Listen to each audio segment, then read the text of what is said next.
So I hope, so let me just say, I will introduce myself. My name is Deborah Shukyn-Plageman, and I am the program lead for coaching neurodiversity at work. I hope from the very get-go today, you will come to understand that this is a different kind of a community, a different kind of a place that we're creating together. And so I want to start with a very special land acknowledgement. Can I get a thumbs up that you can see amazing and that you can hear?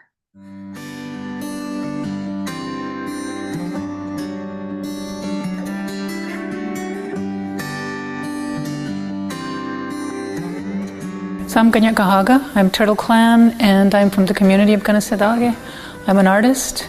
I am an activist and an advocate for peace, justice for Indigenous peoples, human rights, and the environment. I think land acknowledgements are important so that non-Indigenous peoples realize that the land that their homes are on, the lands in which they are having their meetings, are still part of an Indigenous territory. They're still part of Indigenous homelands.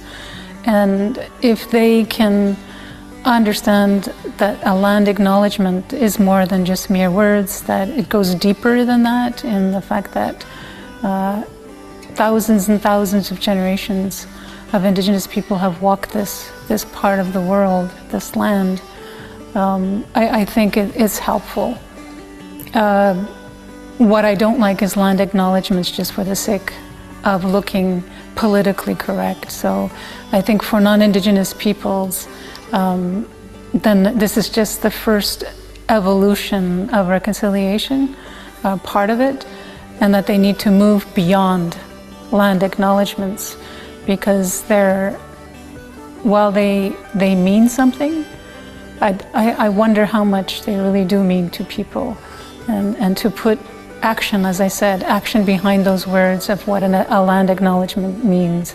What are you doing besides saying, I'm acknowledging that this is Ganyak Gahaga land. After the meeting is over, what are you doing about that to help the Ganyak Gahaga people or other Indigenous nations to make sure that their land is protected and their human rights to self-determination are respected?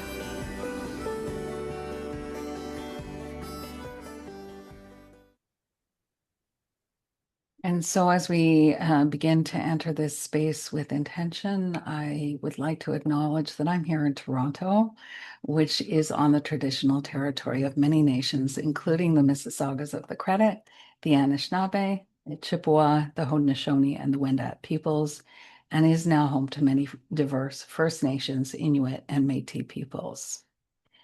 I also want to acknowledge that UBC spans many Indigenous territories and treaty areas, and to acknowledge the Indigenous territories and lands on which you are living and working.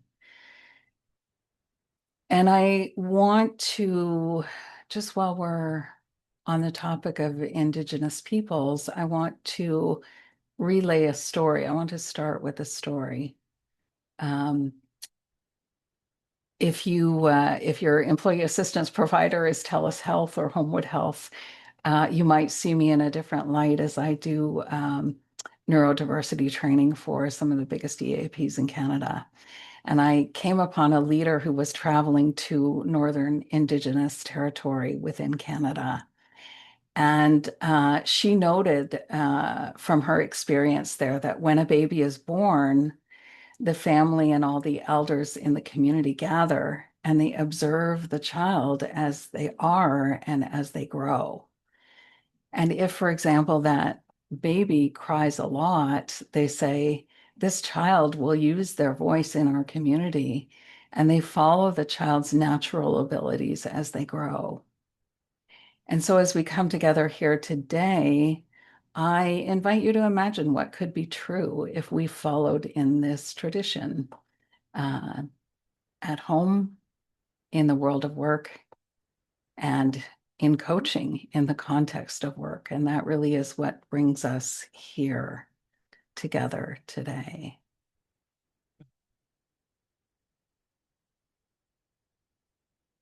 Cool. All right. So let's do a little bit of introductions of ourselves and feel free to.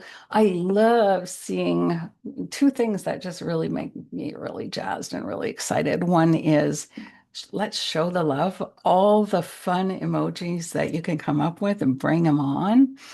Um, and also, please feel free to use the chat to talk to each other or ask questions or note something. Some of us just learn that way. We learn aloud, so to speak.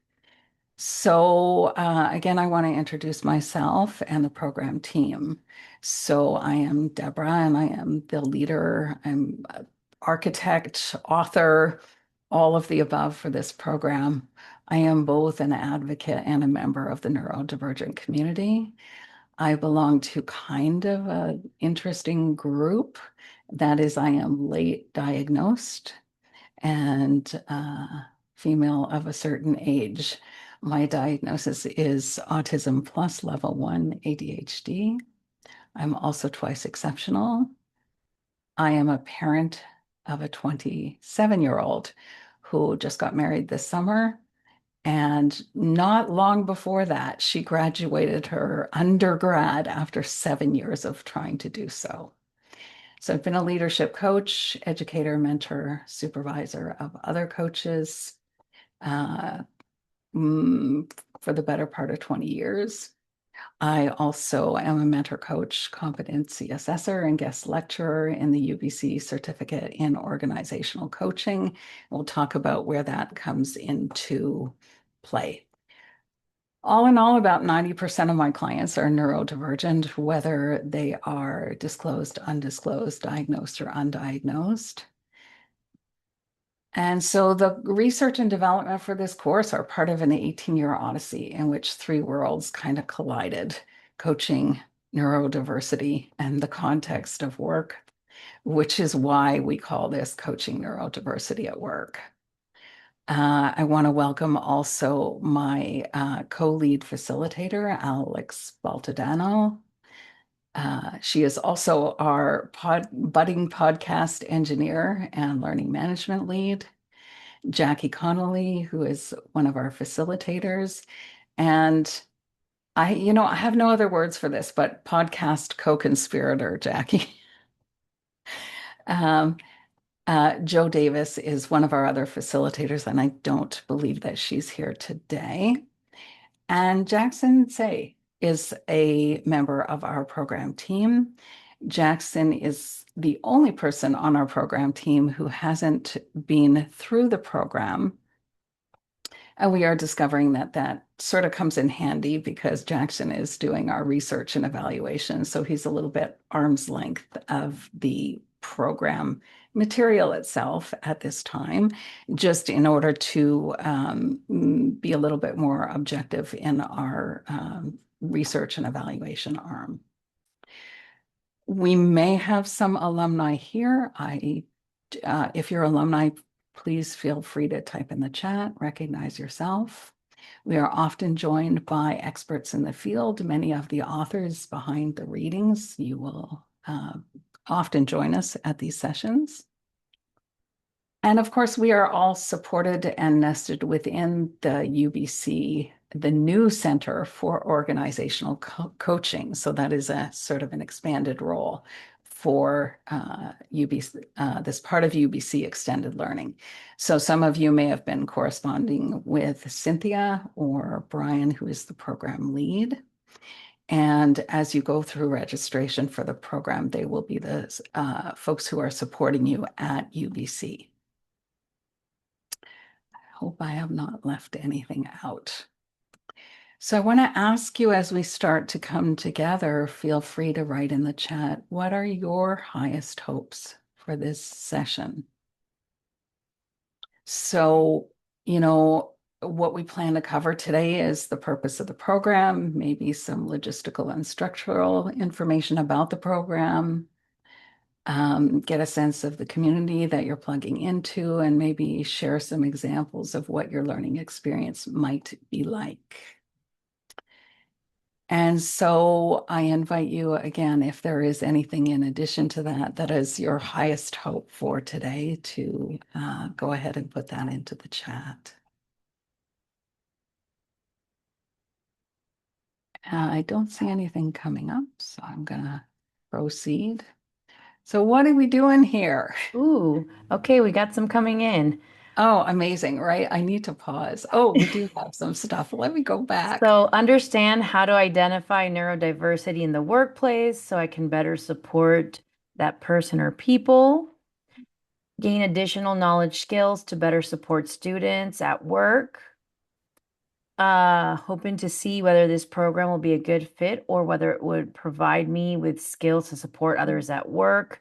So, a lot of support. I'd like to learn what are the career outcomes for graduates. Okay. Hoping to expand my knowledge and understanding, explore this area, understand how to support people at the workplace. So a lot of, how do we support others? Yeah, support is the big word of the day. Amazing. Thank you. So let's keep that in mind as we carry on, and please feel free to flag me down if I'm not getting Ooh, there. just one more, Deborah, because I think this is a big one that students have said that they've gotten, but the hope to gain some new perspective that will help me as I re-enter the workforce. So that perspective, I feel like a lot of our students get really good perspective. Yeah, Yeah. yeah. Thank you for that.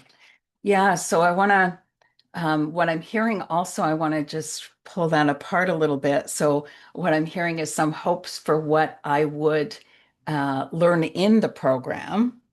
And then I'm also hearing some hopes for what I hope to learn today about what I might learn in the program. Does that sound kind of accurate? Okay. All right.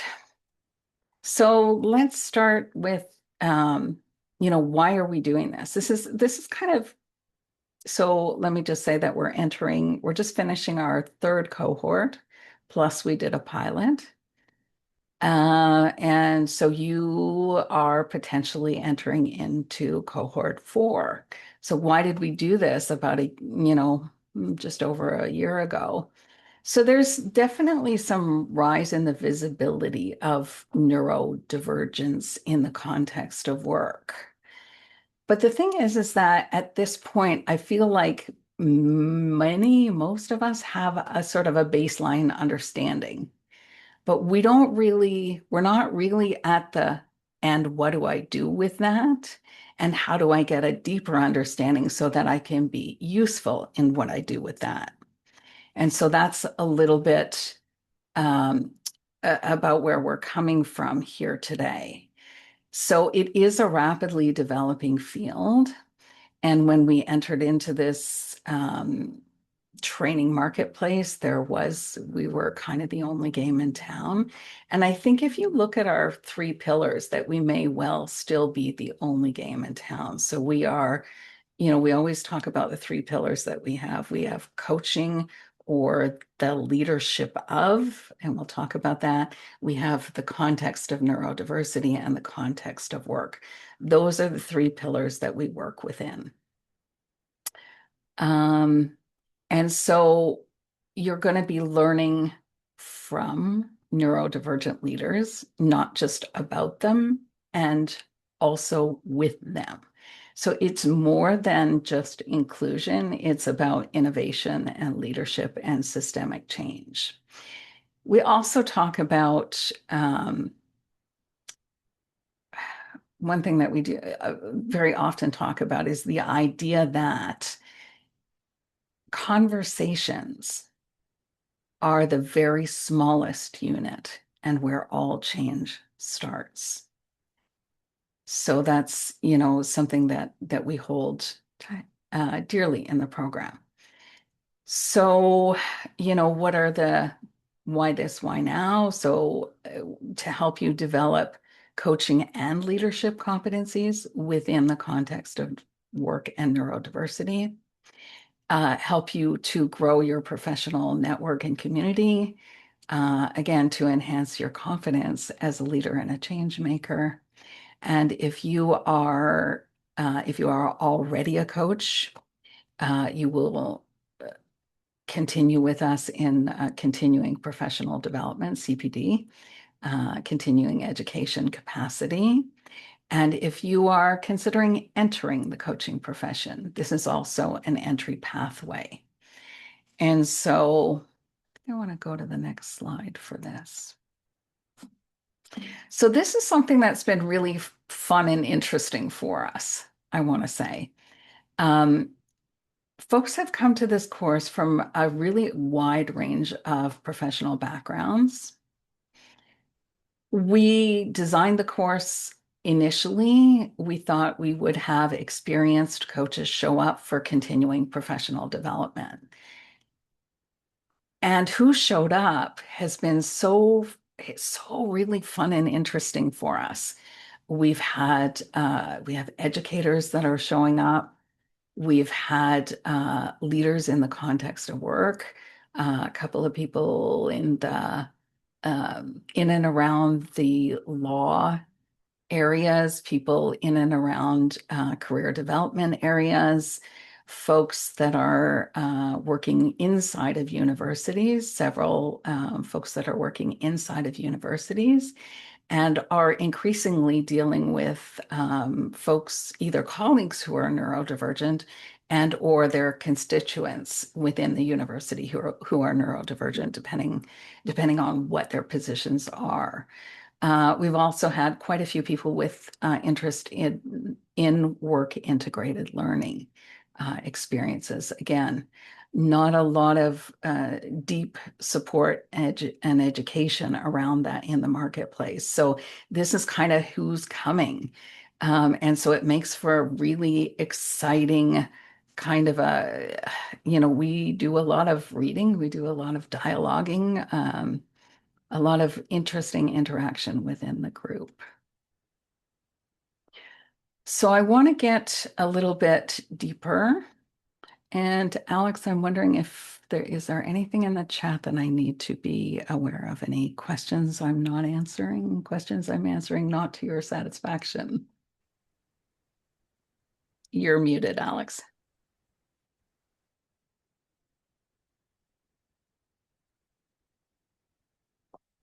We'll get to most of them soon.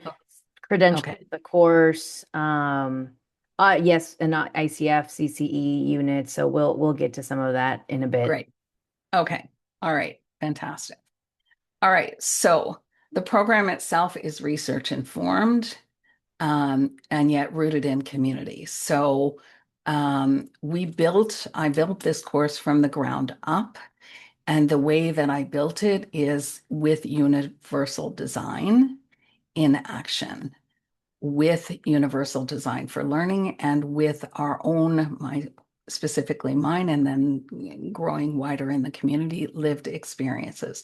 So we have every cohort, the course gets more robust, more diverse. We get better at it. We add more things to it. So if what we're talking about here in terms of the course itself is how it's designed. So as an example of that, the entire course is opened about a week and a half before we ever show up live. Let me go further. This is probably some of the stuff you're looking for in chat. So it's 14 live weeks, but we've got like a week open at the beginning and 2 weeks open at the end. When we open the course on September the 8th, the whole course will be open to you. So you can do your it's pretty intense the first week or two. That's why we've got a week and a half ahead of time before we ever meet live for the first time. We meet Thursdays live from 11 a.m. to 1 p.m. starting September 17. We all go through it together as a cohort, and we're meeting once a week.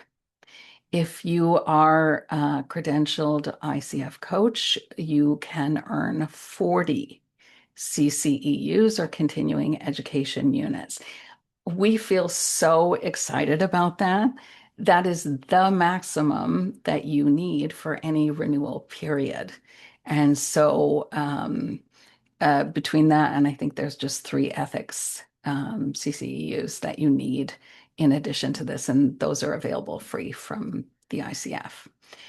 So it's not a small commitment, but we're there to support you. Um, the way that, like everything down to the fact that when we do breakout rooms, there's always a place you can go to be quiet. We call it the quiet room. We've had much discussion about how that comes into play.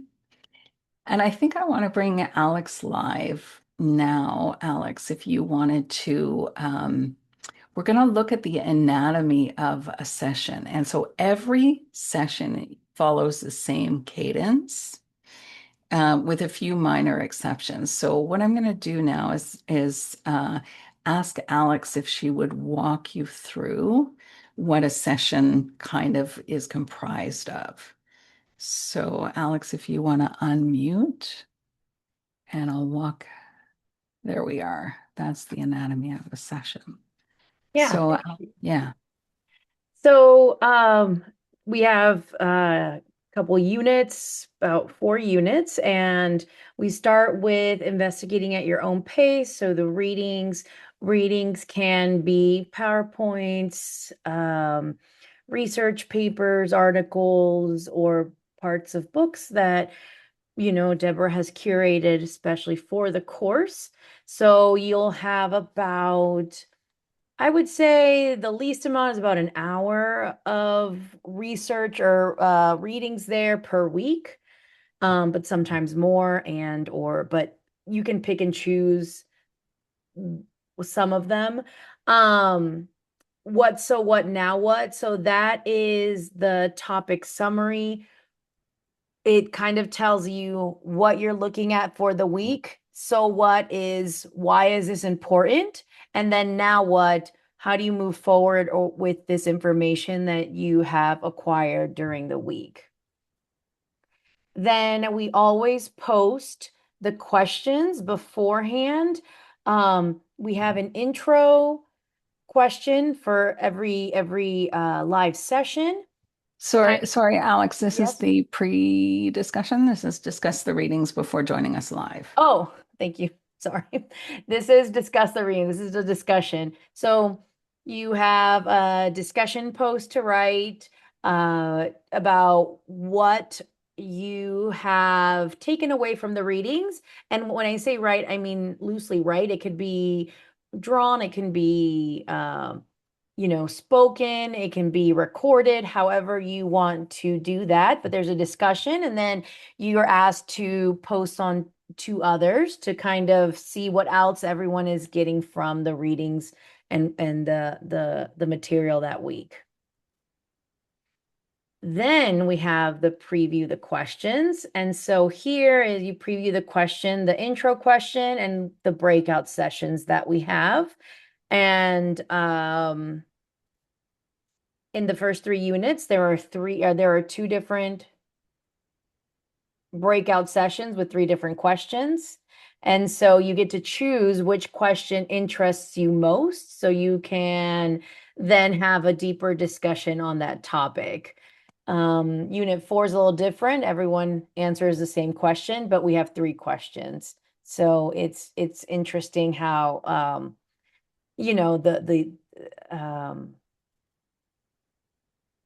what's that called? It's the I forgot the word. I'm sorry, but it's an interesting dynamic. That's what I was trying to say. Interesting dynamic. Then we have the Zoom link and live agenda every single time posted on the unit. So if you can't find it quickly, it's always there. And then at the end, and we have the after party, which is if you have any questions that you'd like to bring up that don't necessarily want to be recorded, Deborah and I stay for about 15 minutes afterwards to answer any questions, have discussion, or whatever is brought up in that time.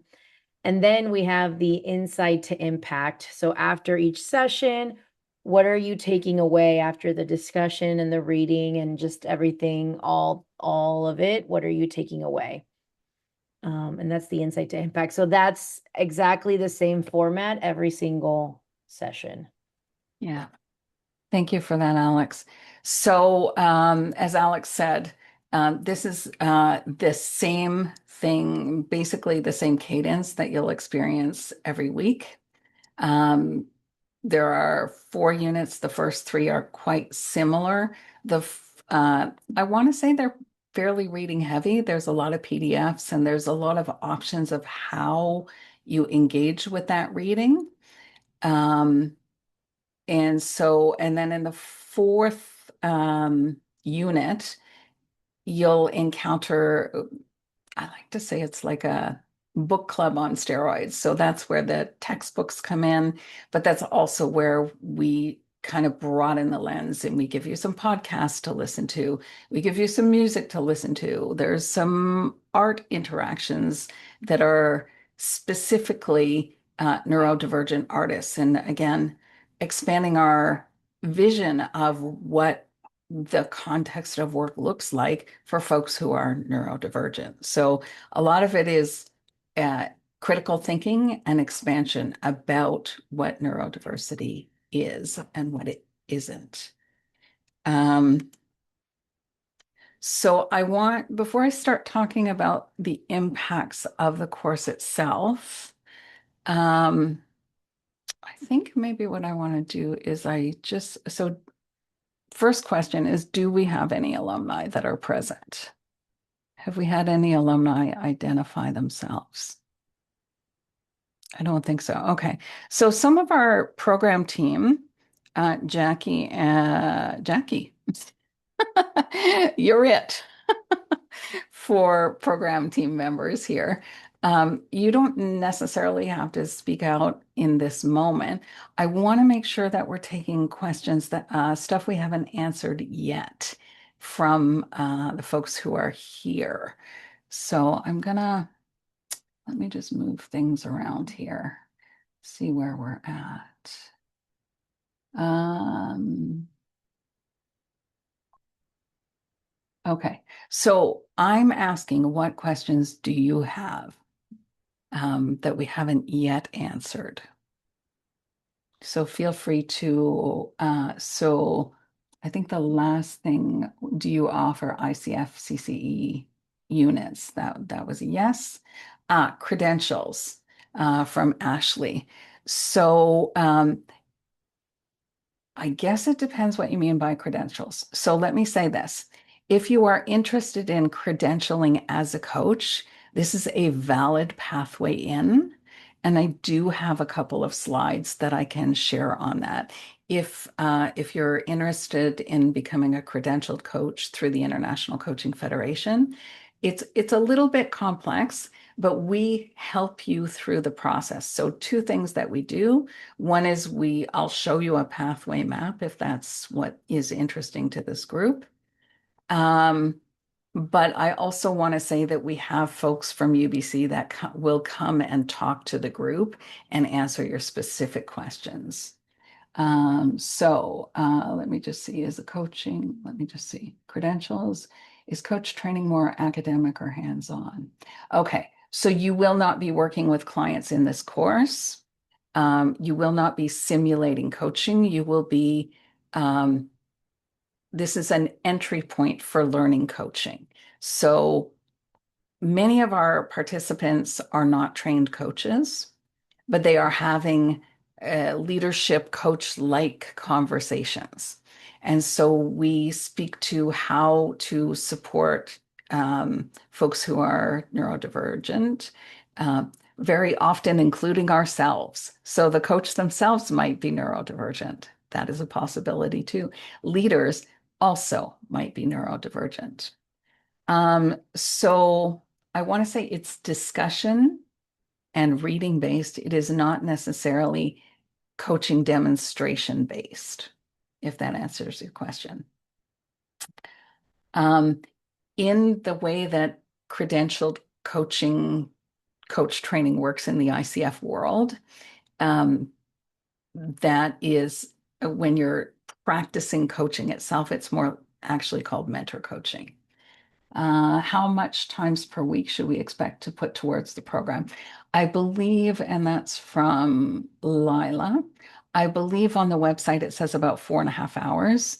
And so that would count for, we have a 2 hour live class, and then that would be writing your posts and doing any reading.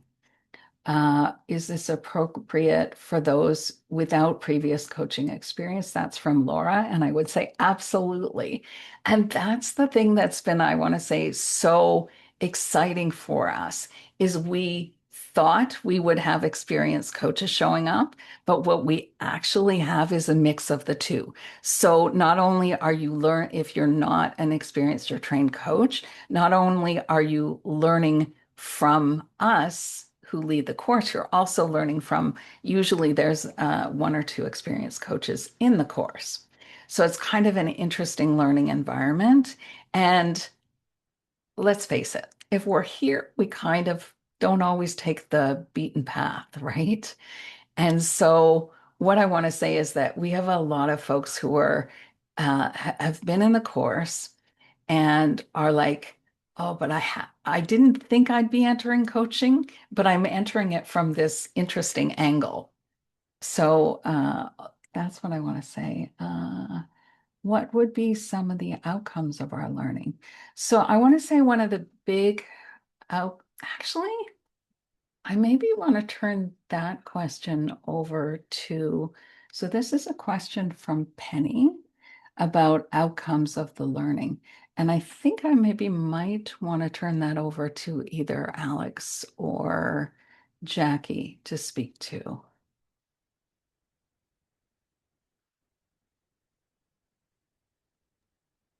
Jackie? Do you want to go first, Alex? I can jump on in after. I'm taking that finger point as no me. Go ahead. Go ahead, yeah. What would be some of our outcomes of our learning? Great question. Thanks, Penny.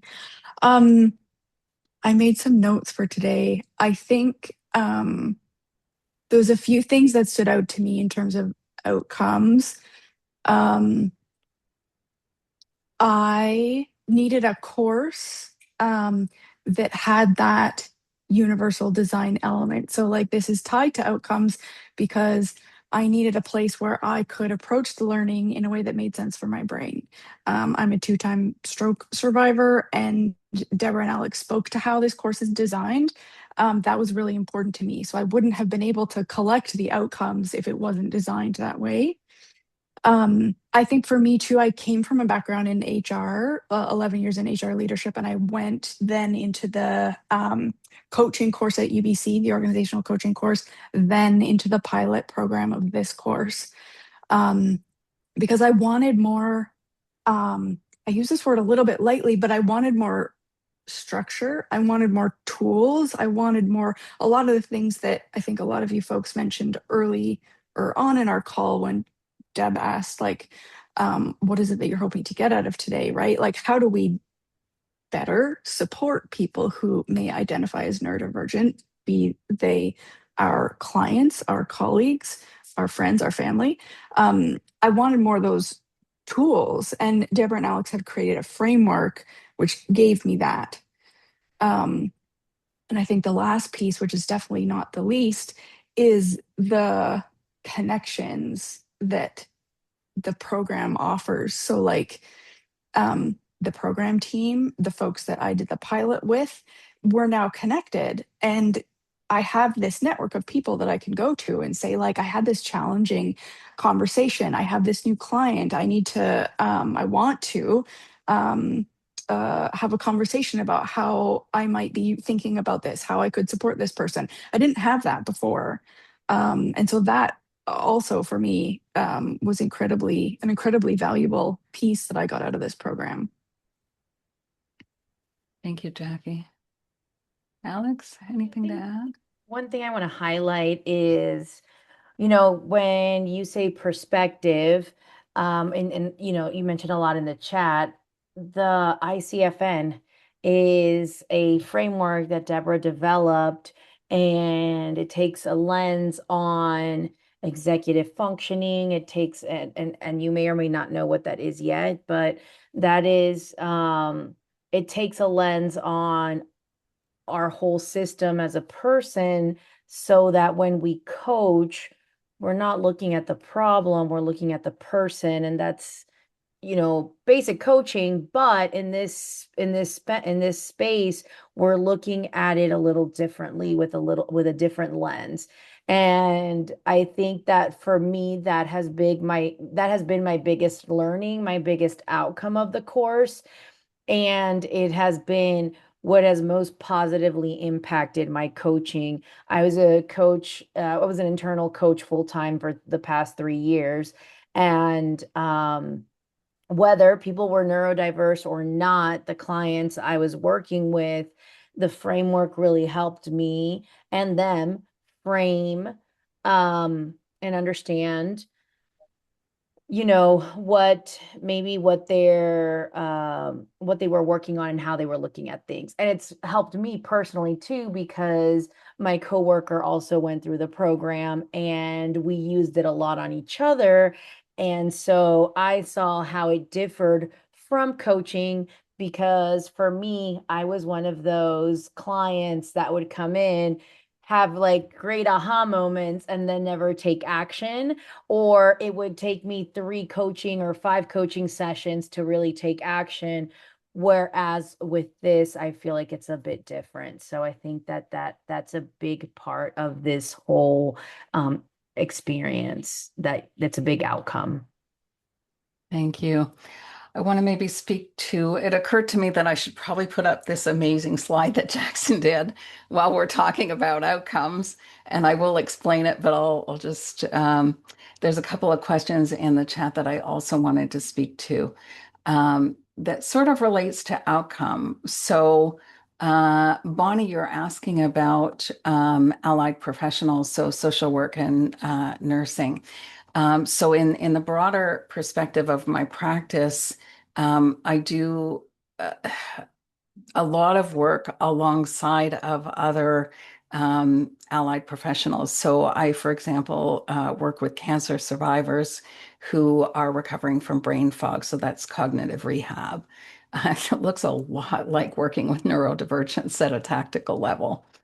Um, and so what I want to say is that the lens here, the framework that Alex and Jackie are referencing, the one that I developed, it is in the with my critical theorist hat on and thinking in the biopsychosocial model, which is quite well aligned with social work. Um, I hope that all of that makes sense. But I just kind of wanted to touch on that for a minute. And also Svetlana asked about for a coach who works with self-employed individuals. We actually have, someone in our program right now who fits that profile almost exactly.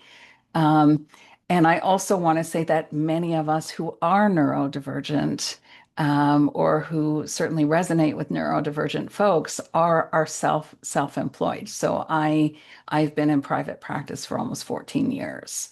Um, so we talk a lot about like the broader, when I say the context of work, we talk a lot about the broader perspective of work, rather than the narrowest white collar, put on a tie and go to the office kind of thing. So it's a very broad when we talk about the context of work. Um, Confirming that mentor coaching is not part of the program, although both Alex and I are credentialed mentor coaches and credentialed supervisors. So we have that available. I want to speak to the slide in a minute. Loans are for extended learning. Anything to do with financing, that's questioned for the folks at UBC. So there's a UBC Extended Learning email address. Let me just see. Okay. How does this program compare to other coaching programs? So First of all, I want to say that I'm a certified ADHD coach. Um, I didn't learn anything that I'm teaching in this program in that training. Um, I I'm not sure how else to say it. There are other good trainings out there, um, and it is a buyer's market. Um, I think that some of the bigger organizations like ADCA. I want to talk also about this idea of ADHD coach training certifications, right? Like many of us, like when we're talking about the umbrella of neurodiversity or neurodivergent, we're talking about up to 400 different conditions that we might be considered. So this is one of my things where I'm going to get on the soapbox and I'm going to say that ADHD is not the whole story and it doesn't look the same for everyone. And so we're talking about a broader perspective of um, how do you support folks who are outliers, except that we are outliers for about 15 to 20% of society, right? And so what falls into that? You heard Jackie earlier. Jackie's a stroke survivor. That's a different thing than ADHD coach training is going to prepare you for. And so we take a very broad perspective in terms of who we support and how we support them. Um, I want to speak to this beautiful slide that Jackson helped put together. So I'll just say a couple of things about it. So this is an evaluation of the first two cohorts of our program. So we're now in cohort 3. And these are questions that people answered about about what they learned and how they learned it in the program. And we didn't ask them at entry and exit. What we did, and this is me with my researcher hat on, this is called a post-pre and post-post design. It means that we asked people when they were leaving the program, think back to where you were at when you entered the program and think about where you are now. So sort of the retrospective perspective, so to speak. What we have here in the top right is this is what our learners have experienced, their own level of self-acceptance and confidence. So many people who are entering into our course are questioning the aha moments of, oh, never saw it from that perspective. I never realized this or that. That's the aha moments. And then folks I think this is probably one of the biggest things that I feel is that we are seeing people change who they are, change how they coach, change how they lead, and therefore changing organizations. So I want to just leave that there for a moment. And then I want to answer a question here from Kat. I think it's been answered by Alex. So evaluations, so nothing is graded. It's all based on completion. You always have options of whether I would love to see more pictures or videos or voice submissions. We have a very broad range of what we will accept. And the only thing, obviously, is a pretty hard line around academic integrity. So we will not accept somebody else's idea, but we will accept your ideas or your unique ways of bringing together ideas. Again, art, you'll see all sorts of examples through the program. PowerPoints, We had one learner in our cohort one who actually their final assignment ended up being an educational PowerPoint that they put together that they were going to do for their organization. And this was somebody who had no connection to coaching, just happened to be in the program because this is the best place to learn this stuff. And so we really, really want you to make it useful and valuable for you. Student aid, what else? What else? What else? Okay, I'm going to keep going. Okay, so we've been on the Q&A. I want to take a few minutes for a few more slides that are a little bit complicated. Before I do that, is there anybody who would like to say hello, come live, ask more questions, anything like that before I keep going? All right. So when we started, we were a course through UBC Extended Learning. But UBC Extended Learning has grown into a center for organizational coaching. And we are part of that center now. So when you're corresponding with Cynthia or when you may be Brian is the leader of that center. So you have lots of entry points, including ours, to become a coach or to become a leader as coach, depending on what your desires are. So I'm going to kind of walk you through a little bit of a complicated graphic here. So if you are not already a coach, what you are doing is you are accumulating with us part of a portfolio that you can use to apply for a coaching credential. So what you see circled here is us. You will earn these 40 continuing education credits with us. You need to add to that mentor coaching hours. Alex and I are available for that. There's some changing landscape around that, but we're here for it. And then you need some client coaching experience. And then there you go. You bring it all together and apply as a portfolio route. This can be done. Let me just say this, because this is one of my most proudest moments in life. I have a master's degree in adult education and 3 years of doctoral coursework. I did not finish high school and I do not have an undergrad. Anyone who tells you that can't be done just hasn't tried hard, hard, hard. This is what I want to say.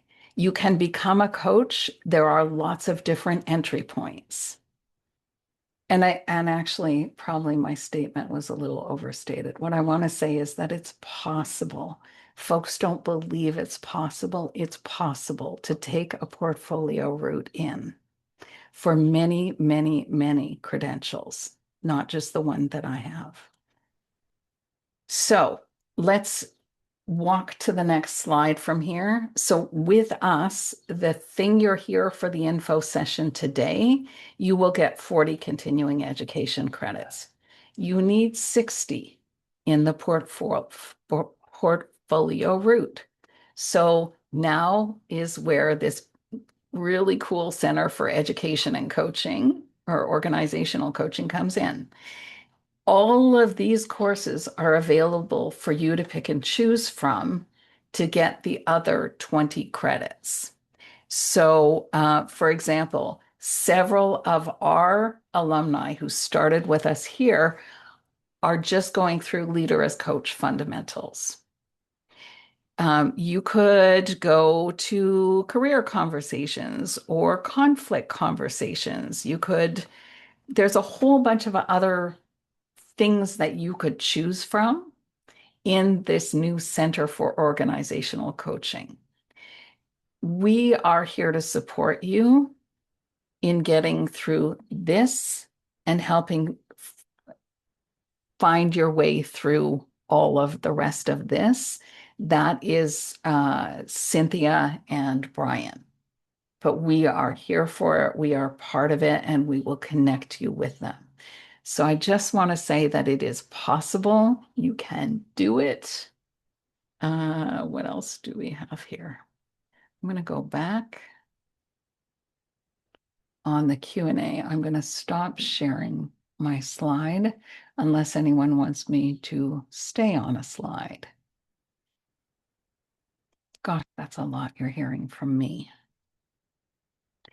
I want to, so myself, members of the team, feel free to put, so if you have a question about registration or funding, that's probably where you came in to register. That's UBC. Even if you don't take the course this time, I am pretty vocal on LinkedIn. Connect with me.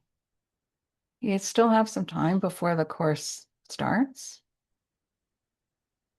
Connect with me. See if I'm not for everyone. See if we resonate.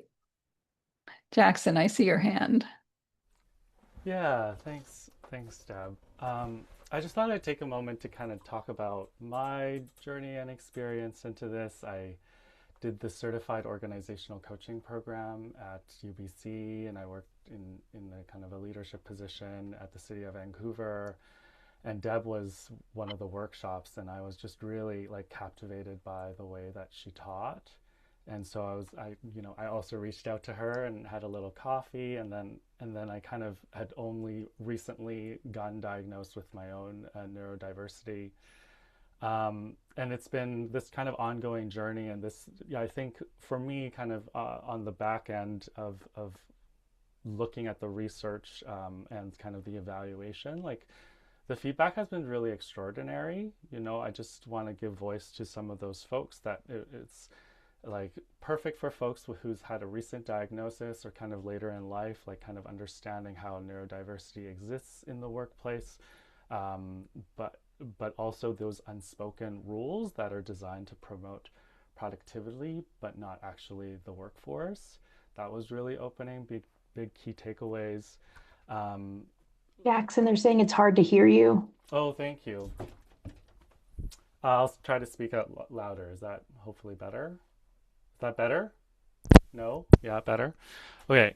And just folks who are feeling like they're kind of leaving with some different toolkits, feeling like they were the problem or staff were the problem, and just kind of being more curious about environment and unseen loads and promoting more self-understanding and self-trust. So really supporting kind of as Deb talked about, like leaders, but also kind of individual contributors in the space. And then a lot of coaches also are speaking really highly about how they're serving their clients. So yeah, I just think, I feel motivated to take the course now that I've taken a look at the data personally. I don't know if it'll be quite this cohort or otherwise, but I just want to give voice to some of that feedback, and like 35% increase is not insignificant. That's pretty radical. So just wanted to speak to that. Thank you, Jackson. There's a question about systems in the workplace for neurodivergent folks. This is what I was kind of referring, that's thanks to Aislinn for that question. This is kind of what I was referring to at the beginning of when we were talking about it, like the conversation being the smallest unit of change. So us understanding how to have those conversations that might change workplaces, that might widen the lens. That's a really important part of that, right? So that we're all becoming change agents. That's what we're doing here, really. Fundamentally speaking, if you were to show up as my client today, what we would be first talking about is that coaching is fundamentally about learning and change. And so if you can become that conduit for learning and change based on what you learn here, I fully expect this is my, as an educator, this is my highest hope for you is that you will well and good surpass what I'm doing in terms of change and changing the world. That would be my highest hope. What else? I think there's a lot of conversation of where the rubber meets the road in our spaces and what we are able to do with the power that we have as individual contributors and maybe not C-suite, maybe not director level. And so I think that the conversation is rich. And while we have seemingly impossible situations at hand, we also have a lot of really rich conversation that can help look outside of the box and into what might help others and what can you ask for, what can you change in your own perspective and how you show up at work, which then ripples out. So I think it's interesting. I don't want to minimize the constraints that businesses might have on or companies might have on us, systems might have on us. Yeah. And we've got to understand them and how they were built in order to work with them and perhaps make change within them. I think one of my most sacred learnings from, this is a reciprocal learning environment, right? So I designed this framework for conversations. And I think in cohort 2, one of my biggest learnings was I designed a framework that actually lives within a wider system, right? And I come at things from a systems perspective, but actually the framework lives within a system, right? So it's been very interesting, the learning from that. Is it 3 times a year that we offer the cohorts? It is indeed. Yeah. So we'll offer it in September. We'll offer it again in the new year. And then we'll offer it in the spring. As long as you keep showing up, we'll keep offering it and we'll keep making it better every time. I think we did, I hate the word postmortem, but we did a post-course discussion with our critical theorist hats on, Alex and I, and we, between cohort 2 and 3, and we added quite a bit to cohort 3. And then we, the program team, have been playing with the model aside all year, and we're bringing more into it every time. So every iteration gets better. We'll be here for a while to come. We're part of the Center for Organizational Coaching going forward. Also, if you work with an organization that has TELUS Health or Homewood as your EAP, you'll probably see me there too. Other questions before we start to wind down? Nice stuff from Jackson. Folks are just hopping off. Amazing. Deborah, there's 2 questions right at the end there. From Laura. Significant expansion on what is covered. Yes, 100%. 100%. What you get from your EAP is a lunch and learn. The lunch and learn is going to define neurodiversity. It's going to give you a few tips and tricks.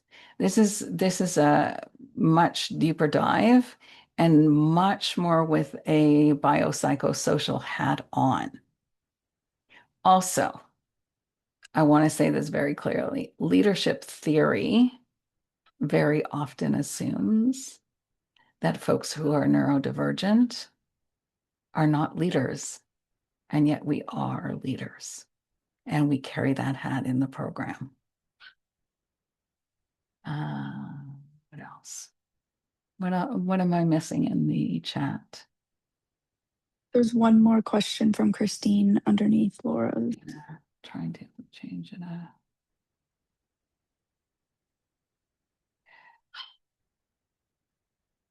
I want to say it's a dual lens, but I think, so this is to Christine's question. Would you say the focus is on impacting the system, trying to influence change at a corporate managerial level, or on coaching individuals? Well, first of all, who's to say that coaching individuals are not senior executives? I, for one, have done coaching in the Canadian and the US military. We have people at very senior levels who do not call themselves neurodivergent, but certainly fit the bill. If you are standing on the bridge of a ship and you are listening to one person talking to you in your ears and hundreds of people who are running the ship, making sure that it's not running aground, you probably have some kind of special attention span. So not everybody is diagnosed, not everybody is even aware. It doesn't matter. This is ways of working with humans. And then so the question about, are we impacting the system? I want to say we are. You might feel that we're getting at it from, again, the smallest unit of change. We've had quite a few systemic and team coaches in our group, and in fact, Alex is a credentialed team coach. I myself, here's me sharing a little bit more than you maybe know about me. So systems make me tired. They do. That's why I don't do team coaching. Team coaching is better left for maybe some other folks. And so we try to have that balance in the program. It's one of the reasons Alex and I are such a great team. I think Jackie also, Jackie, your work is more in organizations rather than one-on-one, I want to say. Yeah, I would say both, but leaning more towards the organizational side for sure. Yeah.